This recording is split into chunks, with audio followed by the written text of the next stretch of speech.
Good morning everyone. Welcome back in social science class. So guys, today we will discuss about the chapter number first of democracy. This is taken from the class 9 in civics book.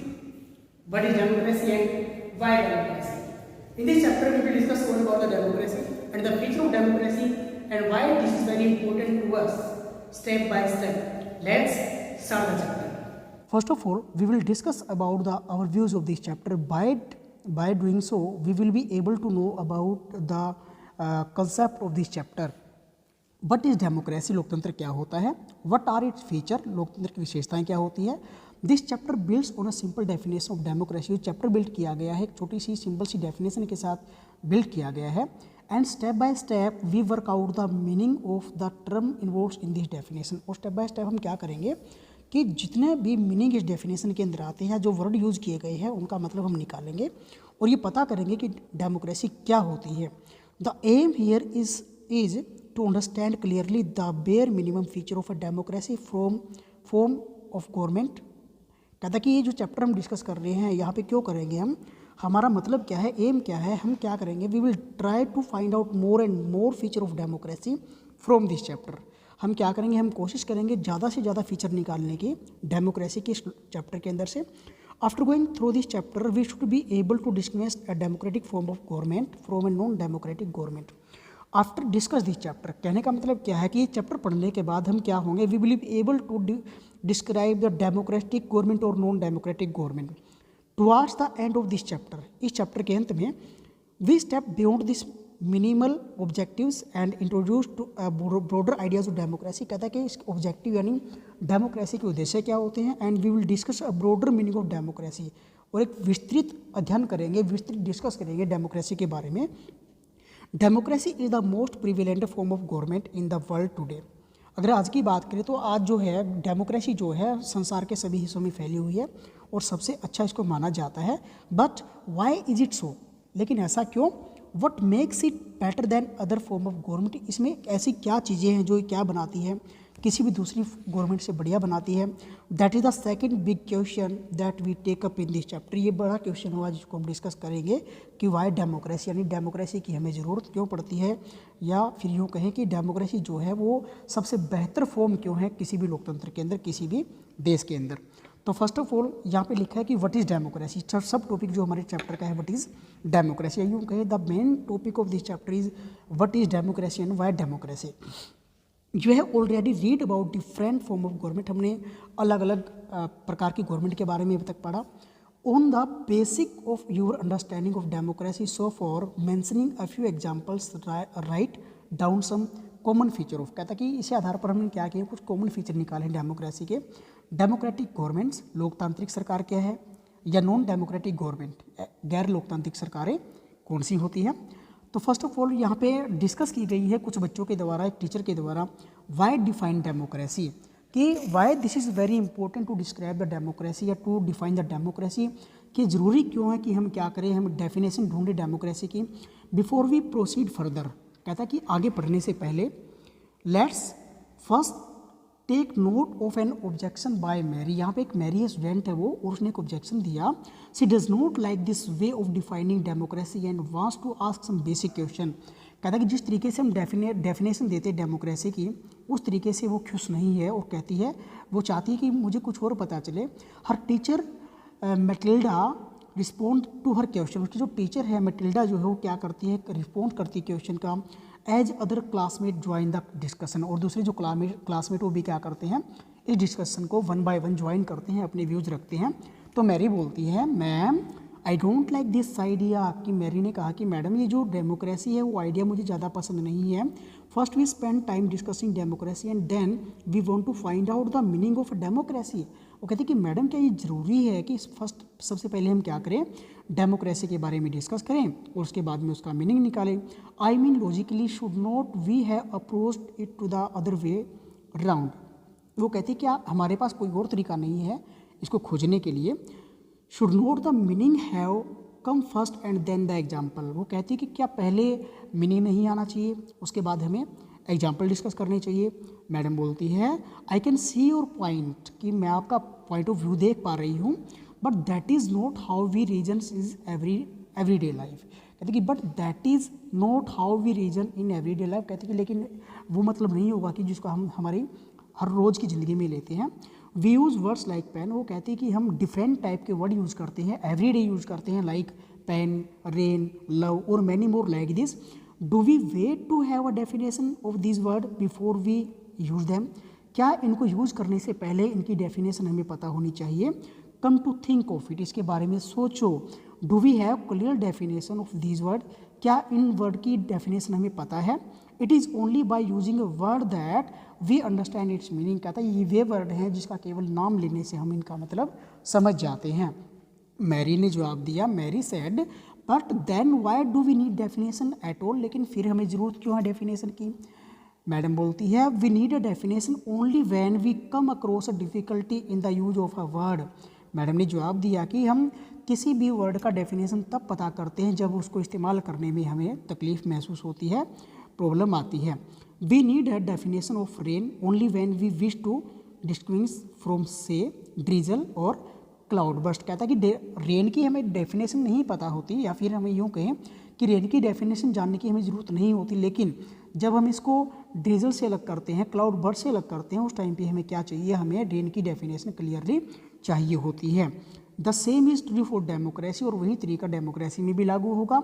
We need a clear definition only because people use it for different purpose. कहता है कि हमें इसका मतलब क्यों चाहिए, definition क्यों चाहिए, क्योंकि लोग इसका इस्तेमाल अपने अलग अलग पर्पज से करते हैं। Because very different kind of government call themselves democracy, क्योंकि अलग अलग प्रकार की जो गवर्नमेंट है वो क्या बोलती है अपने आप को, डेमोक्रेटिक गवर्नमेंट बोलती हैं, वो अपने आप को लोकतांत्रिक सरकारें बोलती हैं। रिबैंग बोलता है but why do we need to work and definition, कि फिर हमें डेफिनेशन के ऊपर काम करने की ज़रूरत थी, क्यों पड़ी। The other day you quoted Abraham Lincoln to us. कहता कि दूसरे दिन या फिर एक दिन आपने हमें अब्राहम लिंकन का एक कोटो बताया था, एक कुछ बातें बताई कि लिखा था या आपने बताया कि democracy is government of the people. डेमोक्रेसी क्या है, गवर्नमेंट है, लोगों के द्वारा बनाई हुई, बाय द पीपल, लोगों की सरकार है, लोगों के द्वारा बनाई गई है, एंड फॉर द पीपल, और लोगों के लिए ही सरकार होती है। We in Meghalaya always ruled ourselves. कहता कि मेघालय के अंदर हम अपना कानून चलाते हैं, अपने तरीके से जीते हैं। That is accepted by everyone, और यहाँ पे हर एक इंसान ने उसको एक्सेप्ट किया हुआ है। Why do we need to change it, तो हमें इसको बदलने की ज़रूरत क्यों पड़ी। मैडम ने कहा I am not saying we need to change it, मैं ये नहीं कहती कि हमें इसको ज़रूरत है चेंज करने की। I to find this definition very beautiful. कहता कि ये डेफिनेशन मुझे भी बहुत अच्छी लगती है, प्यारी लगती है। But we don't know if this is the best way of defining unless we think about it ourselves. कहते कि बट वी डोंट नो, क्या हमें नहीं पता, या फिर if this is the best वे, क्या ये अच्छा तरीका नहीं है इसके बारे में जानने का। We must not accept something just because it is famous. हम किसी चीज़ को केवल इसलिए एक्सेप्ट नहीं करते कि ये बहुत ज़्यादा फेमस है, just because everyone accept it. हम इसलिए स्वीकार करते हैं कि सभी इंसान इसको आसानी से स्वीकार कर लेते हैं। योलांडा ने कहा ma'am I can I suggest something, क्या मैं कुछ सजेस्ट करूं, क्या मैं कुछ बताऊं। We don't need to look for any definition. कहता है कि हमें किसी भी डेफिनेशन की तरफ देखने की ज़रूरत नहीं है। I read somewhere that the word democracy come from a Greek word. कहता है कि जो वर्ड है डेमोक्रेसी वो कहाँ से लिया गया है, वो ग्रीक वर्ड से लिया गया है, डेमोक्रेटिया से लिया गया है, और जिसका मतलब क्या है in Greek, demos means people. की ग्रीक में जो डेमोस है उसका मतलब क्या होता है लोग, एंड क्रेटिया का मतलब क्या होगा रूल, शासन। सो इसलिए democracy is ruled by people, इसलिए डेमोक्रेसी क्या है, लोगों का शासन है। This is the correct meaning where is the need to debate. कहता है ये करेक्ट मीनिंग है और यहाँ पे हमें ज़रूरत ही नहीं है कि हम इसके ऊपर बहुत ज़्यादा डिबेट भी करें। Madam said that is also a very helpful way of thinking about this matter. कहता है ये भी एक अच्छा तरीका हो सकता है इस मैटर को सोल्व करने का, डिस्कस करने का। I would just say that is this does not always work. लेकिन मैं ये कहना चाहूँगी कि ये जो तरीका है वो हमेशा काम नहीं करता। Our does not remain tied to its origin. कहता है कि हमेशा जो वर्ड का मतलब ये नहीं होता कि कहाँ से वो निकला है। Just think of computer. कहता है कि सिर्फ कंप्यूटर के बारे में सोचो। Originally they were used for computing. तो कहता है कि जो कंप्यूटर है उसका इस्तेमाल किस लिए किया जाता था, कंप्यूटिंग के लिए। दैट इज़ टू से कैलकुलेटिंग, जिसको हम कैलकुलेटिंग भी बोलते हैं। वेरी डिफिकल्ट मैथमेटिकल सम्स, या फिर कुछ लोग क्या करते हैं, यूँ कहें कि इसका इस्तेमाल या इसको क्यों बनाया गया था, ताकि जो बहुत डिफ़िकल्ट मैथमेटिक्स के सम है उनको आसानी से सोल्व किया जा सके। These were very powerful calculator, मैडम ने कहा कि जो कंप्यूटर हैं these are very powerful calculator, but nowadays very few people use computer for computing sums. लेकिन अगर हम आज की बात करें, प्रेजेंट टाइम की बात करें, तो बहुत कम लोग ऐसे हैं जो क्या करते हैं, कंप्यूटर का यूज सवाल निकालने में करते हैं। They use it for writing, इसका इस्तेमाल वो लोग लिखने में करते हैं, for designing, for listening to music, या फिर गाने सुनने में करते हैं, या फिर वाचिंग फिल्म, वो लोग फिल्म भी देखते हैं। Words remain the same but there meaning can change with the time. Madam ने कहा कि जो बेटा वर्ड जो होते हैं उनका जो मतलब होता है, या फिर यूँ कहें जो वर्ड होते हैं वो हमेशा सेम रहेंगे, लेकिन उनका जो मीनिंग होता है वो टाइम टू टाइम बदल जाता है। In that case it is not very useful to look at the origin of a word. तो इसलिए हम यहाँ पे ध्यान नहीं देंगे कि जो वर्ड है वो कहाँ से निकला है। Mary said, ma'am, so basically what you are saying is that there is no shortcut to our thinking about the matter ourselves. क्या हमारे पास कोई ऐसा तरीका नहीं है, या यूँ कहें कोई शॉर्टकट नहीं है जिससे कि हम अपना मैटर सोल्व कर सके। We have to think about its meaning and evolves a definition. कहता है कि हमें इसके मीनिंग के बारे में सोचना चाहिए, बात करनी चाहिए, और एक डेफिनेशन को इवोल्व यानी निकालना चाहिए। Madam sad, you got me right, let's get on with it now. कहता है कि आपने मुझे सही समझा, आओ इसके बारे में बात करते हैं। A simple definition, let's get back to our discussion on similarities and the difference among government that are called democracies. कहता है कि आओ हम बात करेंगे किसके बारे में, सिमिलरिटीज़ के बारे में, समानताओं के बारे में, जो अपने आप को क्या बोलते हैं, डेमोक्रेसीज बोलते हैं।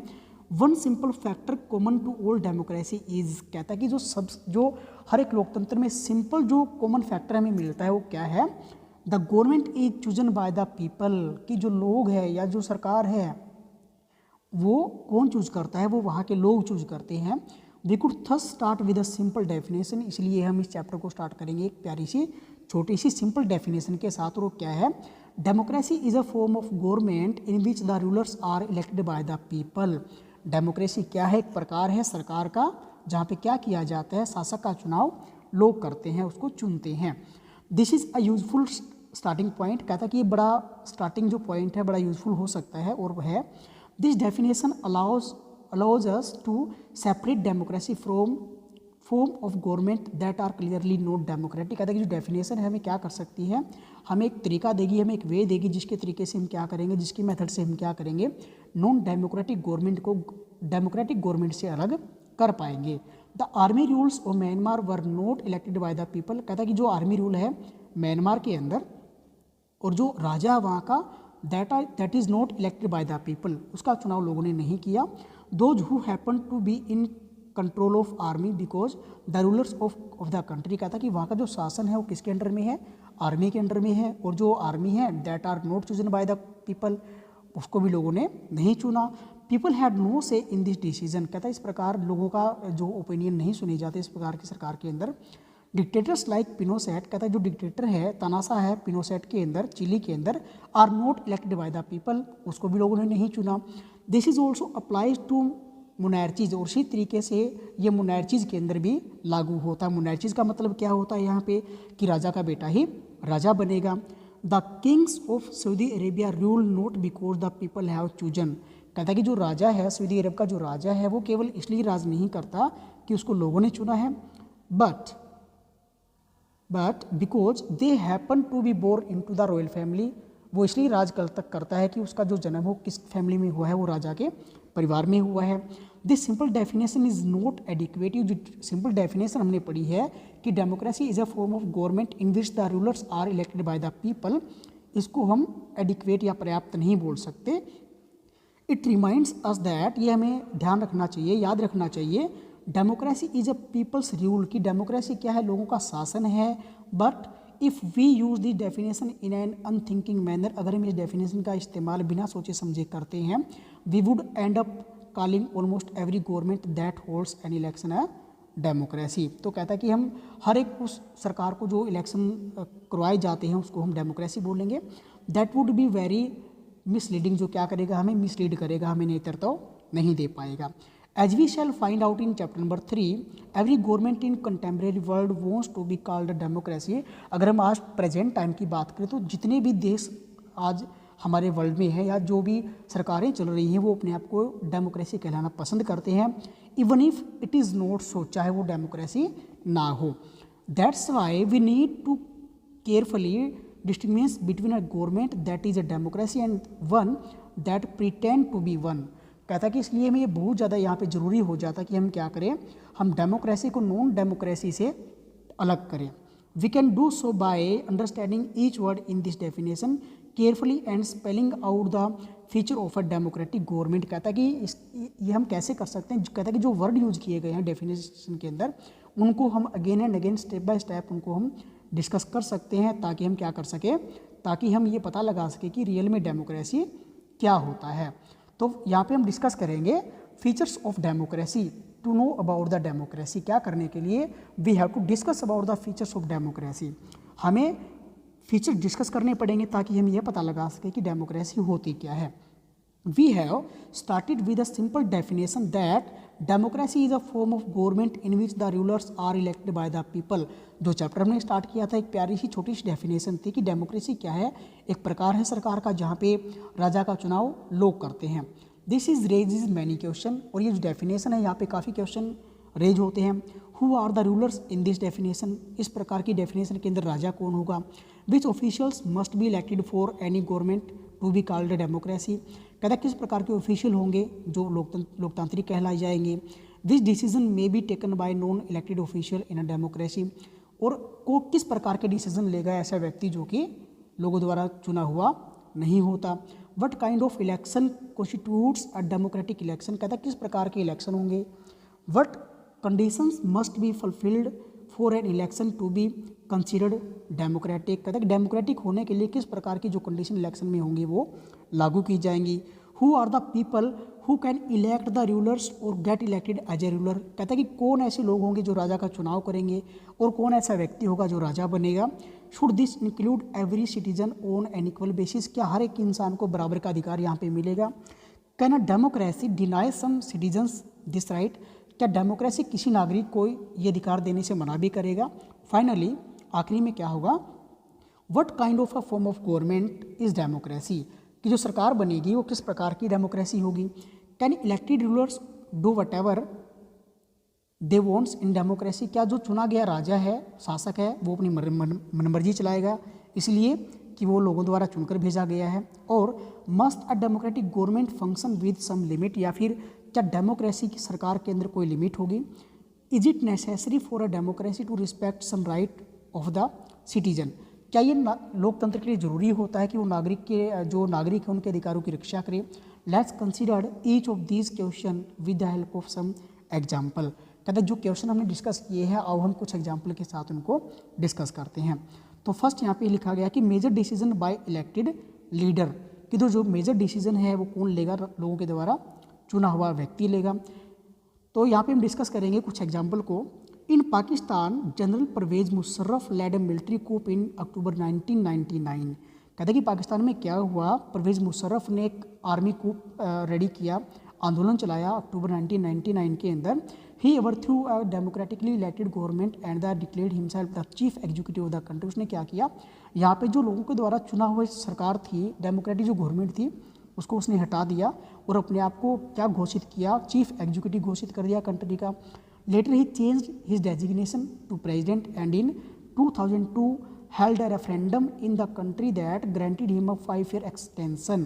तो आखिर में उसने क्या किया, एक और भी अपने डेजिग्नेशन को चेंज कर दिया और अपने आप को कहा कि प्रेसिडेंट. और 2002 में क्या किया, उसने एक रेफरेंडम निकाला जिसके अकॉर्डिंग क्या था कि देश मुझे क्या दे, 5 ईयर का एक्सटेंशन टाइम और दे.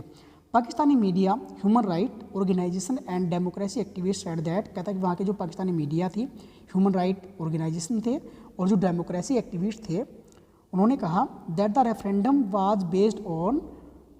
ये जो रेफरेंडम निकाला गया था, जो ऑर्डर निकाला गया था, वो फ्रॉड था. That was based on fraud and mail practices.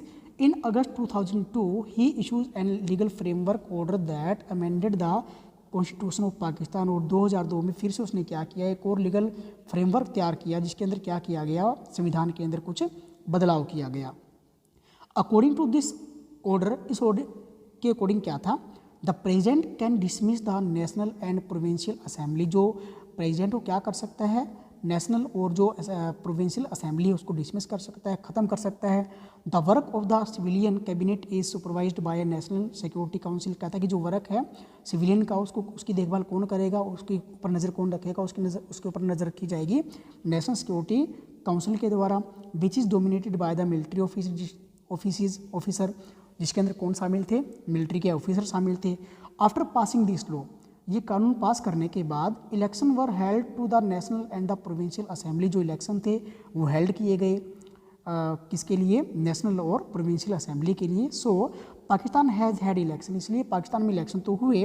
Elected representative have some power, कहता है कि जो चुने गए लोग थे उनके पास कुछ पावर थी, but the final power rested with the military officer and general Musharraf himself, लेकिन जो फाइनल पावर थी, डिसीजन मेकिंग पावर जो थी वो किसके पास रही, वो या तो जनरल के पास थी या फिर आर्मी के ऑफिसर के पास थी।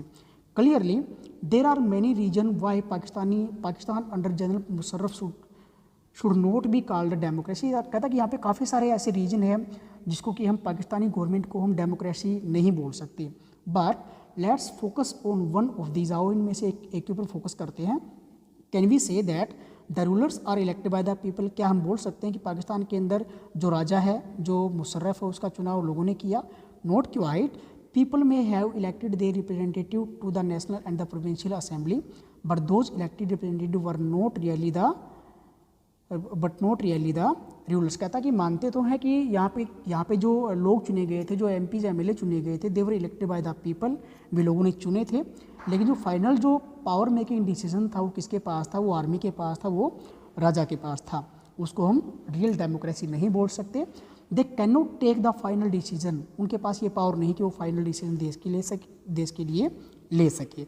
The power to take final decision rested with the army official and with general Musharraf and none of them were elected by the people, कहता है कि जो फाइनल डिसीजन मेकिंग पावर थी वो किसके पास थी, या तो आर्मी ऑफिसर के पास थी या फिर जनरल मुशर्रफ के पास थी, यानी जो इलेक्टेड लोग थे, जो चुने गए लोग थे, उनके पास पावर नहीं थी। This happens in many dictatorship and the monarchies, कहता है इसी प्रकार का जो ये तरीका है ये काफ़ी सारे तानाशाही और राजशाही में चलता है। They formally have an elected parliament and government but the real power is with those who are not elected, कहता है कि ऐसा ही काफ़ी सारी पार्लियामेंट में होता है कि जो लोग होते हैं देवर इलेक्टेड बाय द पीपल, उनको लोगों ने चुना होता है, लेकिन जो रियल पावर है वो उनके हाथ में नहीं होती। इन अ फ्यू कंट्रीज़, अगर हम कुछ कंट्रीज़ की बात करें, the real power was with some external power and not with the locally elected representative, कहता है कि जो रियल पावर है उनकी वो कुछ बाहरी लोगों के पास होती है, यानी जो लोगों के द्वारा लोग चुने जाते हैं उनके पास रियल पावर नहीं होती। This can not be called people's rule, इसको हम लोगों का शासन नहीं बोल सकते। This give us the first feature, ये हमें क्या देता है, ये हमें पहली डेफिनेशन या फिर यूँ कहीं पहला हमें फीचर देता है डेमोक्रेसी का, कि डेमोक्रेसी में एक्चुअली होता क्या है। इन अ डेमोक्रेसी, अगर हम लोकतंत्र की बात करें, the final decision making power must rest with those elected by the people, कहने का मतलब यहाँ पे क्या है कि किसी भी लोकतंत्र में जो फाइनल डिसीजन मेकिंग पावर है वो किसके पास रहेगी, वो उस व्यक्ति के पास रहेगी जो कि लोगों के द्वारा चुनकर भेजा गया है। नेक्स्ट टॉपिक जो आता है हमारी बुक के अंदर वो है free and fair electoral competition, कहता है किसी भी डेमोक्रेसी में क्या होना चाहिए, फ्री एंड फेयर इलेक्शन होना बहुत ज़्यादा ज़रूरी होता है। यहाँ पे एग्जाम्पल हम पढ़ते हैं। In China elections are regularly held after every 5 year for electing the country's parliament, कहता है कि चाइना के अंदर हर 5 साल के बाद क्या होता है, इलेक्शन होता है ताकि वहाँ की पार्लियामेंट का चुनाव किया जा सके, जिसको क्या नाम दिया गया था या क्या नाम बोला गया है, क्वेनग्यू रेनिम डाइबियो एंड दहियो National People's Congress. The National People's Congress has the power to appoint the president, कहता है कि यहाँ की जो नेशनल पीपल्स कांग्रेस है उसके पास ये पावर है कि वो क्या कर सकते हैं, दे अपॉइंट देयर प्रेसिडेंट, वे अपना प्रेसिडेंट चूज कर सकते हैं, अपॉइंट कर सकते हैं। It has nearly 3000 members elected from all over the China, कहता है कि इनके पास लगभग 3000 लोग हैं पूरे चाइना से जो चुनकर आते हैं। Some members are elected by the army, कुछ मेंबर क्या होते हैं, चुने जाते हैं आर्मी के द्वारा। बिफोर कंटेस्टिंग इलेक्शन, चुनाव से पहले, चुनाव लड़ने से पहले a candidate needs the approval of the Chinese Communist party. कहता है कि अगर कोई कैंडिडेट यहाँ पे क्या करना चाहता है, चुनाव लड़ना चाहता है, तो उसको क्या करना पड़ेगा, he or she have to take approval of the Chinese Communist Party. उसको चाइनीज़ कम्युनिस्ट यानी चाइना की जो कम्युनिस्ट पार्टी है उससे उसको अप्रूवल लेनी पड़ेगी। Only those who are member of the Chinese Communist Party और the 8 smaller parties allied to its were allowed to contest election held in 2023। कहता है कि केवल वही व्यक्ति या तो चाइनीज़ कम्युनिस्ट पार्टी से बिलोंग करते हो या फिर जो वहाँ पे छोटी छोटी पार्टियाँ 8 छोटी छोटी पार्टियाँ हैं उससे बिलोंग करते हो, केवल वही लोग एबल थे इलेक्शन लड़ने के लिए। The government is always formed by the communist Party. और हर बार यहाँ पे सरकार किसकी बनती है, कम्युनिस्ट पार्टी की बनती है। Since its independence in 1930 Mexico holds election after every 6 year to elect its president. यहाँ पे हम अनदर एग्जांपल ले रहे हैं मैक्सिको का। कहता है कि आज़ादी के 1930 में इनको आज़ादी मिली थी, उसके बाद में जो इलेक्शन होते हैं हर 6 साल के बाद यहाँ पे इलेक्शन होते हैं प्रेसिडेंट का चुनाव करने के लिए। The country has never been under military और डिक्टेटर्स रूल। कहते हैं कि जो कंट्री है यहाँ पे ना तो कभी मिलिट्री का शासन रहा और ना ही कभी तानाशाही शासन रहा। बट अनटिल 2000, लेकिन 2000 तक एवरी इलेक्शन वाज वोन बाय पार्टी कॉल्ड PRI। कहता है कि इलेक्शन के उस टाइम के बाद, आज़ादी के बाद क्या हुआ कि हर जितनी भी इलेक्शन यहाँ पे हुए हैं उसको कौन जीतता आया है, PRI पार्टी जीतती आई है, यानी इंस्टीट्यूशनल रिवोल्यूशनरी पार्टी जीतती आई है। Opposition party did contest election. कहता है जो अपोजिशन पार्टी होती है यहाँ की या फिर विरोधी जो पार्टी है वो इलेक्शन तो लड़ती है but never manage to win, लेकिन वो कभी भी इलेक्शन को जीत नहीं पाते। The PRI was known to use many dirty tricks to win election. कहता है यहाँ की जो PRI पार्टी है वो ये माना जाता है, ये लोग क्या करते हैं, ये अलग अलग तरीके निकालते हैं या अलग अलग गंदे मेथड यूज करते हैं इलेक्शन को जीतने के लिए। All those who were employed in government offices had to attend its party meeting. कहता है कि वे सभी लोग जो गवर्नमेंट ऑफिसर हैं उनको क्या करना पड़ता है, उनको पार्टी मीटिंग को अटेंड करना पड़ता है। Teachers of government schools use to force parents to vote for the PRI। कहता है कि जो गवर्नमेंट स्कूल के टीचर हैं और वहाँ पे जो बच्चे पढ़ते हैं उनके पेरेंट्स के ऊपर दबाव डाला जाता है कि वे किसको वोट दें, वो केवल PRI को ही वोट दें। Media largely ignore the activities of opposition political parties except to criticise them. यहाँ की जो मीडिया है वो केवल क्या करती है, वो केवल जो अपोजिशन पार्टी है उसको उसकी बातें कभी भी मीडिया में नहीं लेकर आते, वो केवल अपोजिशन पार्टी को क्रिटिसाइज़ करती है। ये यूँ कहें यहाँ की जो गवर्नमेंट है या फिर यहाँ की जो मीडिया वो क्या करती है, सिर्फ रूलिंग पार्टी को ही सपोर्ट करती है। Sometimes the polling booths were shifted from one place to another in the last minute. और कई बार तो ये भी देखा गया है कि जो पोलिंग बूथ है उनको भी आखिरी टाइम में शिफ्ट कर दिया जाता है, which made it difficult for people to cast their votes. इससे क्या होती है, लोगों को तकलीफ होती है वोट डालने में। The PRI spend a large some of money in the campaign for its candidate. जो PRI पार्टी है वो क्या करती है, अपने कैंडिडेट को जिताने के लिए इलेक्शन के ऊपर काफ़ी सारा पैसा खर्च भी करते हैं। Should we consider the elections describe above as example of people's electing their rule. कहते कि इस प्रकार के इलेक्शन को क्या हम डेमोक्रेटिक इलेक्शन बोलेंगे, क्या ये बोलेंगे कि यहाँ पे जो राजा का चुनाव हुआ है वो लोगों के द्वारा किया गया है। Reading this example we get a sense that, कहता है कि इस प्रकार के एग्जाम्पल पढ़ने के बाद हमें एक सेंस आती है कि नहीं ऐसा नहीं हो सकता। There are many problem here, यहाँ पे काफ़ी सारी दिक्कतें हैं। In China the elections do not offer the people any serious choice. कहता है चाइना में इलेक्शन तो होते हैं लेकिन लोगों के पास कोई भी क्लियर चॉइस नहीं होती। They have to choose the ruling party and the candidate approved by it. केवल उनको रूलिंग पार्टी को ही वोट देना पड़ता है, उनको ही चूज़ करना पड़ता है क्योंकि उनके पास चॉइस नहीं है। Can we call this a choice, क्या हम इसको चॉइस बोलेंगे। इन द मैक्सिकन एग्जाम्पल, अगर हम मैक्सिको के एग्जाम्पल को देखते हैं, people seems to really have a choice but in practice they had no choice. Mexico में लगता है कि लोगों के पास चॉइस तो है but in really they don't have any choice. There was no way the ruling party could be defeated. और कोई भी तरीका यहाँ पर नहीं है कि ये जो रूलिंग पार्टी हार जाए, चाहे उसको लोग पसंद ना करते हो। We can thus add a second feature of to our understanding of democracy. इस प्रकार हम डेमोक्रेसी का सेकेंड फीचर यहाँ पे ऐड कर सकते हैं। Holding election of any kind is not sufficient. कहने का मतलब यहाँ पे क्या है कि केवल चुनाव होना ही पर्याप्त नहीं है। The election must offer a real choice between political alternative.